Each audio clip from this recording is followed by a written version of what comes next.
Shalom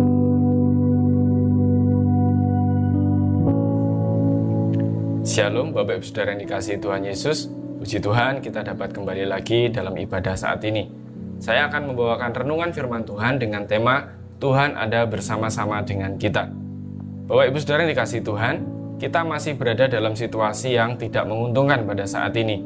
Wabah pandemi COVID ini berdampak pada berbagai bidang dalam kehidupan kita, baik secara langsung maupun tidak langsung. Sebagai contoh misalnya dalam bidang ekonomi.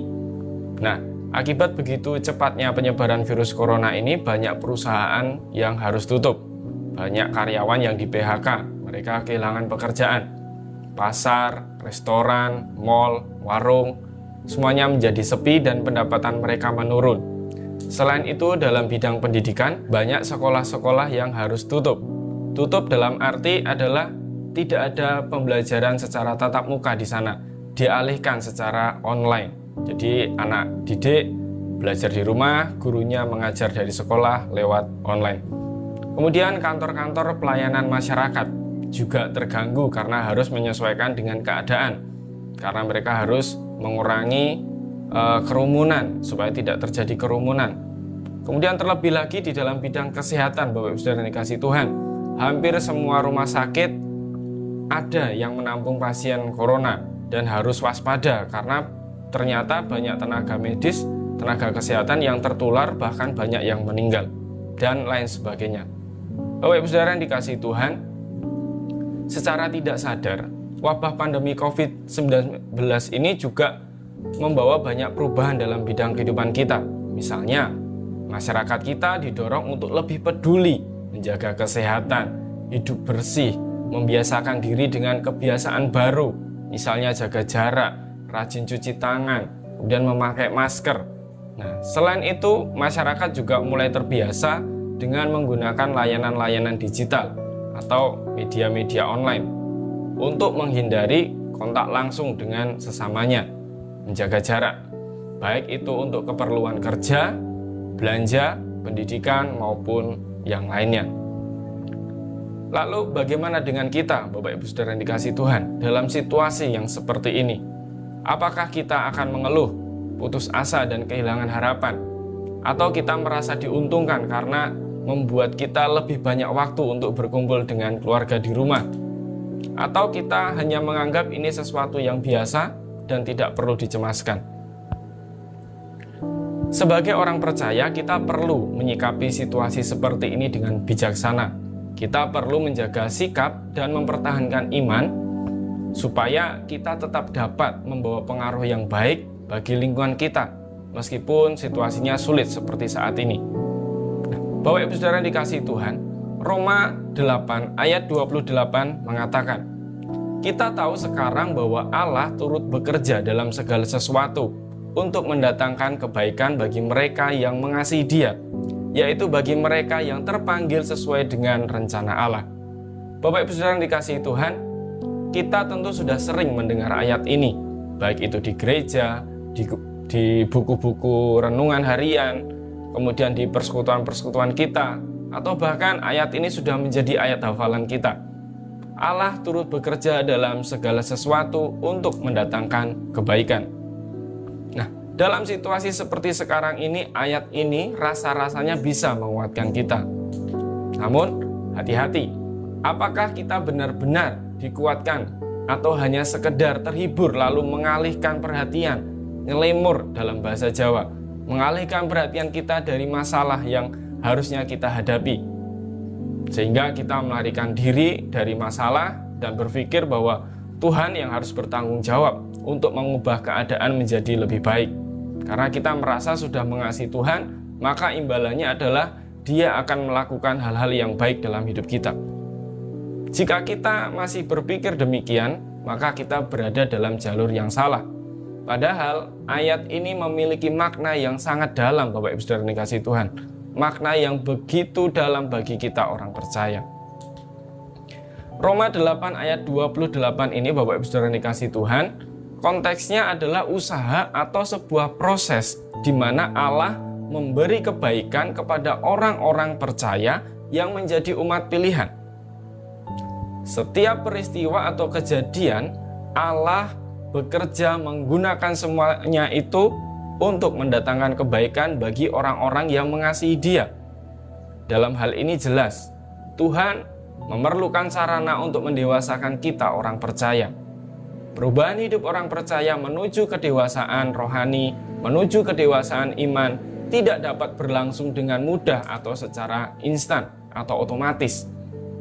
Nah, frase Allah turut bekerja, yang pertama, kalimat ini atau kalimat yang memuat Allah turut bekerja ini di dalam teks aslinya, Bapak Ibu Saudara dikasihi Tuhan, menggunakan kata sunergei dari akar kata sunergo atau sunergeo. Nah, kata ini merupakan gabungan dua kata. Yang pertama kata sun yang berarti bersama-sama, kemudian ergon yang berarti bekerja atau melakukan sesuatu secara berkesinambungan. Allah yang berdaulat telah menyebabkan segala sesuatu bekerja bersama atau bergerak bersama untuk mendatangkan kebaikan. Nah, di sini kita bisa mengerti bahwa semua yang terjadi di dalam kehidupan kita tidak lepas dari otoritas Allah dan memiliki tujuan kebaikan. Contohnya dalam kisah Yusuf, ia bermimpi bahwa dia akan menjadi seorang pemimpin, tetapi dia harus menjalani proses. Dia harus dibuang ke sumur tua dan dijual menjadi budak di tanah Mesir. Bahkan itu dilakukan oleh saudara-saudaranya sendiri. Namun, lewat peristiwa itu, Yusuf pada akhirnya sampai ke Mesir dan menjadi orang penting di sana. Bahkan dia menjadi penyelamat bagi keluarga ayahnya, Israel, dari bencana kelaparan. Kejadian 50 ayat 20, Yusuf mengatakan demikian, "Memang kamu telah mereka-rekakan yang jahat terhadap aku, tetapi Allah telah mereka-rekakannya untuk kebaikan." Dengan maksud melakukan seperti yang terjadi sekarang ini, yakni memelihara hidup suatu bangsa yang besar. Yesus pernah berkata kepada murid-muridnya, "Jika engkau setia dalam perkara yang kecil, maka engkau akan dipercayakan perkara yang lebih besar." Bapak Ibu Saudara yang dikasihi Tuhan, menjadi orang percaya tidak menjamin kita mengalami situasi yang sesuai dengan keinginan kita. Tetapi kita percaya bahwa Tuhan membuat itu semua demi kebaikan kita. Kemudian yang kedua, segala sesuatu. Di sana ada kata segala sesuatu. Pengertian segala sesuatu di sini tentu mencakup semua hal yang terjadi yang berhubungan dengan kehidupan orang percaya. Apakah itu situasi yang baik atau situasi yang buruk, semua tercakup di dalamnya.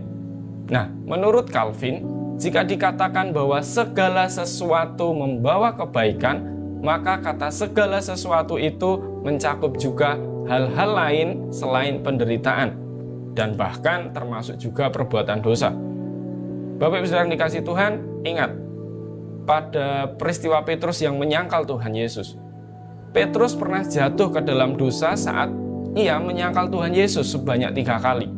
Akibat dosa yang dia lakukan menyebabkan ia sadar bahwa betapa berdosanya dirinya, betapa lemahnya dirinya, betapa pentingnya bagi dirinya untuk bersandar kepada Tuhan. Bisa dilihat di dalam keempat Injil, misalkan di Injil Matius 26 atau di Markus 14. Namun perlu dicatat, perbuatan dosa di sini bukanlah perbuatan dosa yang sengaja dilakukan. Jadi kita tidak bisa sembarangan kita berbuat dosa saja, toh nanti Tuhan akan mendatangkan kebaikan. Bukan yang seperti itu. Jadi dalam segala sesuatu di sini, Bapak Ibu Saudara dikasihi Tuhan, baik yang menyangkut hidup kita secara langsung atau tidak langsung, semuanya dipakai Tuhan dan Ia mengaturnya sehingga berjalan bersama-sama dan akhirnya mendatangkan kebaikan bagi kita. Kemudian yang ketiga, kebaikan menurut Tuhan. Nah, tadi dikatakan untuk mendatangkan kebaikan. Nah, kebaikan ini kadang ditafsirkan bahwa kita mendapat apa yang baik menurut kita, menurut keinginan kita. Namun, pengertian kebaikan yang dimaksud di dalam ayat ini bukanlah hal yang demikian.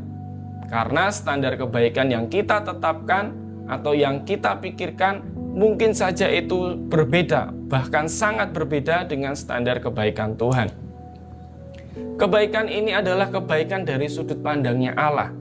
Karena pemikiran Allah dan pemikiran kita bisa berbeda seperti langit dan bumi. Yesaya 55 ayat 8-9. Sebab rancanganku bukanlah rancanganmu, dan jalanmu bukanlah jalanku. Demikianlah firman Tuhan. Seperti tingginya langit dari bumi, demikianlah tingginya jalanku dari jalanmu, dan rancanganku dari rancanganmu. Itu sebabnya perlu hati-hati dalam memaknai ayat Roma 8 ayat 28 ini. Jangan sampai kita kecewa hanya karena kebaikan yang kita dapatkan tidak seperti yang kita bayangkan. Kebaikan yang dimaksud di sini adalah kebaikan menurut Tuhan, di mana dalam berbagai peristiwa yang kita alami diizinkan terjadi oleh Tuhan dan dipakainya untuk kebaikan kita. Yaitu yang seperti apa? Yang pertama, untuk pertumbuhan iman di dalam Dia. Pertumbuhan iman kita di dalam Dia. Kita diproses menjadi umat yang dewasa dan bertumbuh menjadi serupa dengan Yesus Kristus. Misalnya dengan menggunakan situasi sulit seperti sekarang ini. Allah menginginkan kita juga bertumbuh dewasa sesuai dengan kehendak-Nya.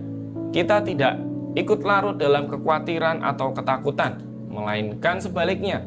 Kita menguatkan iman kita dan kita mengalahkan kekhawatiran dan ketakutan tersebut. 1 Yohanes 4 ayat 5b. Dan inilah kemenangan yang mengalahkan dunia, iman kita. Kemudian kebaikan yang kedua, yang seperti apa? Kebaikan untuk peran kita di tengah dunia. Maksud kebaikan itu juga supaya kita menjadi pribadi yang lebih baik, sehingga kita juga dapat lebih baik dalam melayani orang lain. Dengan kata lain, kita menjadi lebih berguna untuk Tuhan. Misalnya, dalam kesukaran yang kita alami, kita menjadi lebih bersandar kepada Tuhan dan bisa lebih dipakai oleh Tuhan. Penderitaan juga membuat kita lebih mengerti tentang orang lain yang menderita dan membuat kita bisa bersimpati kepada mereka yang menderita. Perlu diingat, Bapak Ibu Saudara yang dikasihi Tuhan, kebaikan di sini tidak berarti meniadakan peran manusia yang seolah-olah boleh cepat-cepat berserah sebelum kita berjuang dalam doa, dalam usaha untuk mendapatkan yang terbaik, atau membiarkan diri untuk hidup sembarangan dengan pemikiran bahwa bagaimanapun kita hidup toh nanti akan menghasilkan hal yang baik. Bukan demikian, Bapak Ibu Saudara yang dikasihi Tuhan. Namun dalam segala situasi kita tetap wajib mengusahakan yang terbaik selama itu masih dalam batas firman Tuhan sebagai tugas dan tanggung jawab kita sebagai orang percaya. Misalnya, banyak pendapat yang mengatakan bahwa wabah COVID-19 ini tidak akan selesai. Ini bukan berarti jadi alasan kita untuk berhenti mematuhi protokol kesehatan, untuk mengabaikan kesehatan diri dan keluarga, karena berpikir toh COVID-19 tidak akan hilang dan semua orang pasti juga akan mati. Namun sebagai orang percaya yang ditugaskan menjadi garam dan terang, kita tetap berusaha yang terbaik dan tetap mematuhi peraturan yang ada. Kemudian yang keempat, yang terpanggil. Kalimat yang terpanggil sesuai dengan rencana Allah menunjukkan kepada kita yang diberi kesempatan mendengarkan Injil. Kemudian, apakah kita mengalami proses dikembalikan ke rancangan Allah yang semula? Itu tergantung respon kita. Tergantung respon kita masing-masing. Nah, respon yang benar ditunjukkan dengan mengasihi Allah. Berbicara mengenai mengasihi, hal ini menunjukkan pada sikap hati. Sikap hati adalah bagian terdalam dalam diri manusia itu sendiri yang bersifat pribadi. Orang yang tidak mengasihi Allah tidak akan mengalami proses untuk menerima kebaikan, yaitu untuk menjadi serupa dengan Kristus. Jadi pesan firman Tuhan dalam Roma 8 ayat 28 ini ditunjukkan dan berlaku kepada semua orang percaya yang sudah menerima Yesus sebagai Tuhan dan Juru Selamat. Sebagai penutup, dari renungan firman Tuhan hari ini kita dapat menyimpulkan bahwa apapun yang terjadi di dalam hidup kita, baik yang menyenangkan maupun tidak menyenangkan, Allah turut bekerja untuk mendatangkan kebaikan. Banyak orang merasa kecewa dan marah ketika pencobaan datang, seperti yang diceritakan dalam perumpamaan seorang penabur, Matius 13 ayat 21. Namun, ingatlah bahwa penindasan dan ujian pun adalah untuk kebaikan kita. apabila kita percaya dan mengasihi Tuhan. Apapun yang terjadi pada orang yang mengasihi Tuhan tidak terjadi secara kebetulan atau merupakan kesia-siaan. Sebaliknya, Allah turut bekerja dalam segala sesuatu untuk mendatangkan kebaikan bagi mereka yang mengasihi Dia. Tuhan Yesus memberkati.